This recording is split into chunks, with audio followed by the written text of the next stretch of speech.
Hello दोस्तों, आज हम आपके लिए लेकर आए हैं डॉक्टर कंचन शुक्ला जी की लिखी हुई पारिवारिक कहानी। सुबह 7 बजे दरवाजे की घंटी लगातार बजे जा रही थी। घंटी की आवाज़ सुनकर मोना ने गुस्से में बड़बड़ाते हुए अपने पति मनोज से कहा, मनोज, जाकर देखो, काम वाली रेखा आई होगी। तुम्हारी माँ से इतना भी नहीं होता कि दरवाज़ा ही खोल दे, वो पूजा कर रही होगी। एक रविवार ही मिलता है आराम से सोने के लिए। कितनी बार कहा है उनसे कि जब रेखा आ जाया करे तो पूजा पर बैठो, लेकिन नहीं, वो तो अपने समय पर ही पूजा करेगी। अब जाओ भी, जाकर दरवाज़ा खोलो। यहाँ खड़े खड़े मेरा मुंह क्या देख रहे हो? मनोज ने गुस्से में मोना को देखा। वो कुछ जवाब देना चाहता था, लेकिन सुबह सुबह वो लड़ने के मूड में नहीं था, इसीलिए उठकर दरवाज़ा खोलने चला गया। दरवाजे पर रेखा खड़ी हुई थी। उसके चेहरे पर गुस्सा साफ दिखाई दे रहा था। फिर भी उसने अपने गुस्से पर काबू करते हुए कहा, साहब, माँ जी घर पर नहीं है क्या? आज इतनी देर से घंटी बजा रही हूँ। माँ जी तो एक बार में ही घंटी बजाने पर दरवाज़ा खोल देती है। आज क्या हुआ? उनकी तबीयत तो ठीक है। तुम्हें माँ की फिक्र करने की ज़रूरत नहीं है, जाकर अपना काम करो, मनोज ने झल्लाकर कहा। रेखा ने मुंह बनाकर मनोज को देखा और रसोई की तरफ बढ़ गई। मनोज फिर जाकर बिस्तर पर लेट गया। मोना अभी भी सो रही थी। बच्चे भी रविवार होने के कारण निश्चिंत होकर गहरी नींद में थे। लगभग 1 घंटे बाद रेखा ने जोर से चिल्लाकर कहा, मेम साहब, मैं जा रही हूँ, दरवाज़ा बंद कर लीजिए, नहीं तो कोई घर में घुस जाएगा। इतना कहकर रेखा चली गई। उसे दूसरों घरों में भी काम करने जाना था। रेखा की बात सुनकर मनोज और मोना दोनों ही हड़बड़ाकर उठ गए। दोनों ही गुस्से में झल्लाकर एक साथ बोले, क्या माँ घर में नहीं है? कहाँ चली गई? दोनों कमरे से बाहर आए। रेखा की बात सुनकर बच्चे भी अपने कमरे से बाहर निकल आए। सबने पूरा घर देख लिया, माँ कहीं नहीं थी। मुझे लगता है कि आपकी माँ मंदिर चली गई है। घर का काम न करना पड़े, इसका सबसे अच्छा बहाना यही है, मंदिर चली गई थी, मोना ने गुस्से में बड़बड़ाते हुए कहा। लेकिन मोना, माँ आज तक कभी सुबह मंदिर नहीं गई है। अगर उन्हें जाना होता है तो वो शाम को ही जाती है। आज सुबह सुबह मंदिर कैसे चली गई? मनोज ने परेशानी भरे लहजे में कहा। मैं सब जानती हूँ, आज वो सुबह सुबह मंदिर क्यों गई है। उन्हें पता है कि आज मेरी किटी है। मैंने उनसे कहा था कि आज मैं जल्दी ही घर से निकल जाऊंगी। पहले पार्लर जाऊंगी, फिर वहीं से किट्टी के लिए चली जाऊंगी। मुझे लौटने में देर हो जाएगी। उन्हें लगा होगा उन्हें घर का काम अकेले ही करना पड़ेगा, इसीलिए मंदिर चली गई। आने दो उस बुढ़िया को, दिमाग ठिकाने न लगाया तो मेरा नाम मोना नहीं। मोना ने गुस्से में दांत पीसते हुए कहा। जब माँ आएगी तब उनका दिमाग ठिकाने लगाना। अभी तुम पहले चाय बनाकर लाओ। हर दिन उठते ही माँ सबसे पहले चाय का प्याला देती थी, मनोज ने गंभीर लहजे में कहा। मैं चाय नहीं बनाऊंगी, तुम खुद बना लो, मोना ने पलटकर जवाब दिया। मम्मी, हमें भूख लगी है, नाश्ता बना दो, आज कुछ अच्छा सा बनाना। दादी बहुत अच्छा पनीर का पराठा बनाती है, आप नाश्ते में पनीर का पराठा बना दो, दोनों बच्चों ने एक साथ कहा। मैं नहाने जा रही हूँ, थोड़ी देर बैठो, अभी दादी आती ही होगी, वही आकर नाश्ता बनाएगी। मुझसे नाश्ता वास्ता नहीं बनाया जाएगा। अगर इतनी ही भूख लगी है तो अपने पापा से कहकर बाहर से मंगवा लो, मेरे लिए भी मंगवा देना। इतना कहकर मोना नहाने चली गई। मनोज और बच्चों ने थोड़ी देर दादी का इंतजार किया। जब उनको भूख बर्दाश्त नहीं हुई तो उन्होंने नाश्ते का ऑर्डर दे दिया। थोड़ी देर बाद बाहर से नाश्ता आ गया। तब तक मोना भी नहाकर आ गई थी। सब डाइनिंग टेबल पर बैठकर नाश्ता करने लगे। तभी मनोज के बेटे ने कहा, पापा, दादी अभी तक नहीं आई। इतनी देर तो उन्हें कभी नहीं लगती। दादी कहाँ रह गई? कहीं रास्ते में उनका एक्सीडेंट तो नहीं हो गया? अगर तुम्हारी माँ का एक्सीडेंट हुआ होगा तो मैं उनकी सेवा नहीं करूँगी। उन्हें क्या जरूरत थी मंदिर जाने की? मोना ने गुस्से में कहा।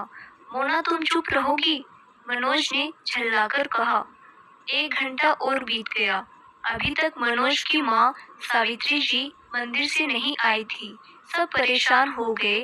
तभी मनोज की लड़की गुड़िया घबराई हुई आई और उसने अपने पापा से कहा, पापा, यह देखो, दादी के कमरे से एक लेटर मिला है। दादी घर छोड़कर चली गई है। उनका सामान भी कमरे में नहीं है। क्या? मनोज ने घबराकर कहा और गुड़िया के हाथ से लेटर लेकर पढ़ने लगा। उसमें लिखा था, मनोज बेटा, गांव से मैं यहाँ तुम्हारे पास इस घर को और तुम लोगों को अपना समझकर आई थी, पर तुम लोगों ने मुझे घर की नौकरानी बना दिया। मुझे घर का काम करने में कोई परेशानी नहीं थी, लेकिन इसका मतलब ये नहीं कि मैं तुम लोगों की गुलाम हूँ। तुम्हारी पत्नी ने मुझे अपने बच्चों की आया और खाना बनाने वाली समझ लिया। पूरा दिन मैं घर में रहकर घर की देखभाल करती रही। उसके बाद भी तुम दोनों पति पत्नी बात बात पर मुझे गंवार कहकर अपमानित करते रहे। फिर भी मैं चुप रही कि शायद मुझ में ही कमी है। पर कल जब तुम्हारी पत्नी ने अपनी माँ, बहन और सहेली के सामने मुझे अनपढ़ गंवार बुढ़िया कहा, तो मेरी अंतरात्मा मुझे धिक्कारने लगी और मैंने फैसला कर लिया कि अब मुझे तुम्हारे साथ नहीं रहना है। जितना काम मैं तुम्हारे घर में करती हूँ, उतना किसी और के घर में करूँगी तो मुझे पैसा और सम्मान दोनों मिलेगा। मैं तुम्हारे महल को छोड़कर जा रही हूँ। मुझे ढूंढने की कोशिश न करना। तुमने धोखे से गांव की जमीन बेचकर पैसा अपनी पत्नी के नाम जमा करा दिया। ईश्वर इसका न्याय करेगा। कल को तुम्हारे बेटे की भी शादी होगी। जब तुम्हारी बहू तुम दोनों के साथ वैसा ही करेगी जैसा तुमने मेरे साथ किया है, तब तुम्हें पता चलेगा। अभी मैं इतनी भी बूढ़ी नहीं हुई हूँ कि अपना ध्यान न रख सकूँ। तुम लोग सदा खुश रहो, यही कहूँगी। लेकिन ईश्वर की लाठी में आवाज़ नहीं होती। जब पड़ती है तो बहुत जोरों की पड़ती है। तुम्हारी माँ का खत पढ़कर मनोज स्तब्ध रह गया। उसे समझ ही नहीं आ रहा था कि अब वो क्या करे। उसकी अंतरात्मा उसे धिक्कार रही थी। यह उसने क्या कर दिया? वह अपनी पत्नी के साथ मिलकर अपनी माँ का अपमान करता रहा। अपनी पत्नी के प्यार में इतना अंधा हो गया कि अपनी माँ के आंसुओं को नहीं देख सका। मोना भी अपनी सास का लेटर सुनकर घबरा गई कि अब क्या होगा। घर का सारा काम उसे करना होगा। उसकी किटी पार्टी, शॉपिंग का क्या होगा? अगर वो दिन भर घर के कामों में लगी रहेगी तो अपने लिए कब समय निकालेगी? उसने अपने मनोभावों को दबाते हुए गुस्से में मुंह बनाकर कहा, देखा तुमने अपनी माँ की करतूत। समाज में हमारी इज्जत उछालने के लिए उन्होंने क्या किया। इस बुढ़िया को इतनी भी अकल नहीं है कि घर की इज्जत नहीं उछालनी चाहिए। अच्छा, मेरी माँ को घर की इज्जत की परवाह नहीं है, तो तुम्हारी बुढ़िया माँ को अपने घर इज्जत की कितनी परवाह है।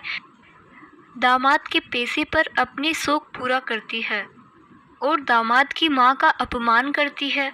आज के बाद अगर तुमने मेरी माँ के लिए एक भी अपशब्द कहा तो तुम्हें इस घर से बाहर निकाल दूंगा। और हाँ, आज के बाद मैं एक पैसा तुम्हारी अय्यासी के लिए नहीं दूंगा। अगर तुम्हें और तुम्हारी माँ को अय्यासियाँ करनी है तो खुद पैसा कमाओ। आज के बाद अगर इस घर में तुम्हारी माँ बहन आई तो मुझसे बुरा कोई नहीं होगा। मनोज ने गुस्से में दहाड़ते हुए कहा। मनोज का गुस्सा देखकर मोना की सिट्टी पिट्टी गुम हो गई। वो समझ गई उसके गुनाहों का घड़ा अब भर चुका है। अगर उसे इस घर में रहना है तो उसे अपनी सास को ढूंढकर उनसे माफ़ी मांगनी होगी, वरना उसका वैवाहिक जीवन बर्बाद हो जाएगा। तभी मोना का फ़ोन बज उठा। फ़ोन उसकी माँ का था। मनोज ने मोना से फ़ोन लिया और ऑन करके स्पीकर पर डाल दिया। उधर से मोना की माँ की आवाज़ आई, मोना, तुम जल्दी पार्लर आ जाओ, मैं और तुम्हारी बहन वहाँ पहुँच रहे हैं। आज मैं भी अपना पूरा ट्रीटमेंट कराऊंगी, पेमेंट तुम कर देना। अब अपनी सास की बात सुनकर मनोज ने व्यंग्यात्मक लहजे में जवाब दिया, सासू माँ, मैं पैसा अपने परिवार के लिए कमाता हूँ, आपकी अय्याशियों के लिए नहीं। आज के बाद यहाँ फ़ोन करने की ज़रूरत नहीं है। अगर आपकी बेटी ने आप लोगों से कोई संबंध रखा तो मैं उसे हमेशा के लिए वहीं भेज दूंगा। यह कोरी धमकी नहीं है, मैं ऐसा ही करूंगा। ईश्वर से प्रार्थना कीजिए कि मेरी माँ मिल जाए, वरना मैं आप और आपकी बेटी का क्या हाल करूंगा, आप सोच भी नहीं सकती। इतना कहकर मनोज ने फ़ोन काट दिया। मनोज की बात सुनकर मोना और उसकी माँ दोनों के पैरों तले की जमीन खिसक गई। मनोज की समझ में नहीं आ रहा था कि वो अपनी माँ को कहाँ ढूंढे। तभी उसका फ़ोन बजा। फ़ोन उसके दोस्त की पत्नी का था। हेलो भाभी, उधर से आवाज़ आई। भाई साहब, क्या आप अपनी माँ से नौकरी करवा रहे हैं? नहीं भाभी जी, आप ऐसा क्यों कह रही है? मनोज ने जल्दी से पूछा।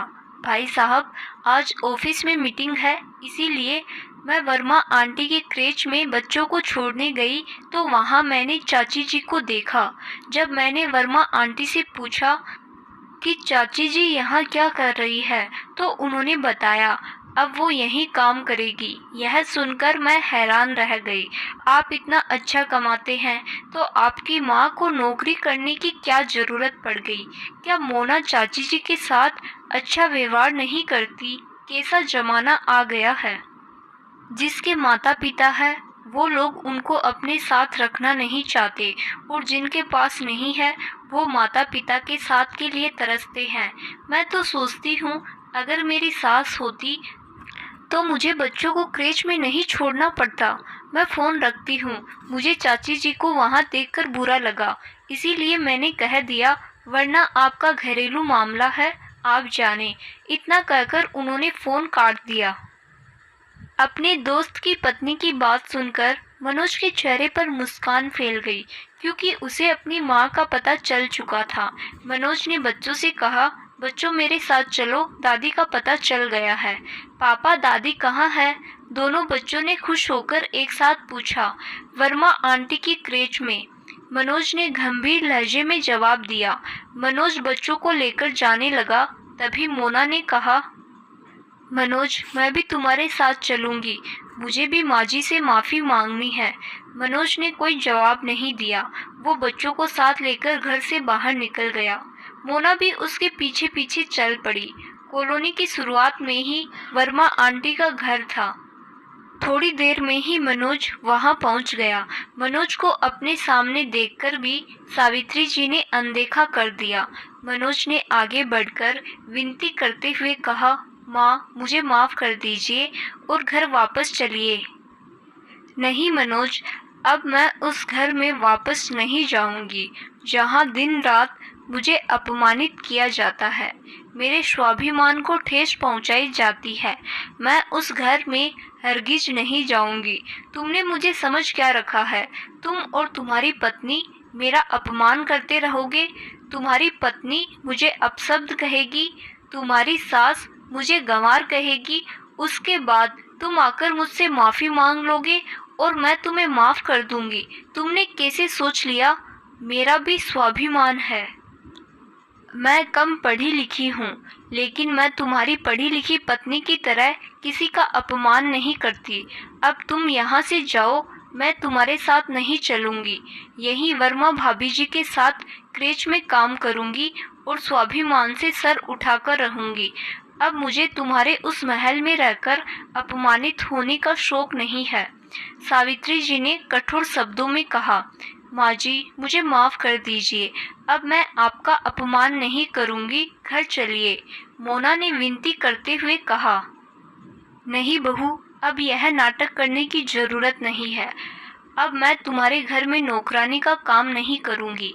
घर के काम के लिए कोई दूसरी नौकरानी रख लो। मैंने बेगार करना छोड़ दिया है। सावित्री जी ने व्यंग्यात्मक मुस्कुराहट के साथ कहा। अपनी सास के कठोर शब्दों को सुनकर मोना कांप गई। वह बहुत डरी हुई थी। वह जानती थी अगर उसकी सास घर नहीं आई तो उसके पति उसको माफ नहीं करेंगे। उसने गिड़गिड़ाते हुए अपनी सास के पैर पकड़ लिए, लेकिन उन्होंने साफ शब्दों में कह दिया, बहू, इस समय मैं तुम्हें माफ नहीं कर सकती। आगे भविष्य में क्या होगा पता नहीं। तुम लोग जाओ, मैं तुम्हारे साथ नहीं चलूंगी। अपने अपमान का घाव मैं इतनी जल्दी नहीं भुला सकती। इतना कहकर सावित्री जी वहां से हट गई। मनोज और मोना का सर शर्म से झुक गया था। बाहर निकलकर मनोज ने मोना से सिर्फ इतना ही कहा, जब तक मेरी माँ तुम्हें माफ नहीं करेगी, मैं भी तुम्हें माफ नहीं करूँगा। अब माँ की माफ़ी पाने के लिए तुम क्या करती हो यह तुम जानो। मनोज, मुझे अपनी गलती का एहसास है। मैं हार नहीं मानूंगी। तुम देखना, बहुत जल्दी माँ हमारे साथ हमारे घर में होगी। मोना के स्वर में निराशा नहीं, आशा का समावेश था।